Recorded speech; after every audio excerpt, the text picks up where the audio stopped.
On the morning of February 28, 1994, 6 Bosnian Serb pilots take off on a mission that should never have happened. Their aircraft are outdated Jastreb J-21, slow, fragile, and hopelessly outclassed.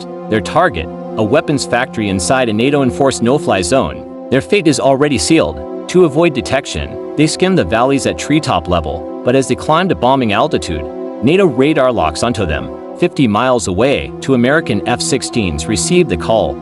Black flight, 6 bogies inbound, weapons free. Despite the danger, Rankovic Mirovic leads his men in. Bombs drop, explosions rock the factory. Mission accomplished, but the Jastreb's luck ends here. Fox 3, an AIM-120 MRAM slices through the sky and slams into a Jastreb, shredding it instantly. Scatter, run, the formation breaks apart, diving through Bosnian valleys with American fighters right on their tails. Missile after missile finds its mark. One Serb pilot ejects into fire. Another vanishes in an explosion. But Mirovic, desperate, dives straight at a cliff, planning to pull up at the last second. But his jet clips the ground, gone in a fireball. His wingman tries to escape, ejecting too late. No parachute opens. 3 are already down. Leighton Krnalik limps home in his damaged jet, smoke trailing behind. Suddenly an F-16 appears alongside him. For a moment, he braces for death. Instead, the American pilot salutes and flies away. Of the 6 Bosnian Serb pilots who dared that mission, 3 never returned. This battle, known as the Banja Luka Incident, was NATO's first combat engagement. USAF pilot Robert Wilbur Wright scored 3 kills in a single mission, the most since the Korean War.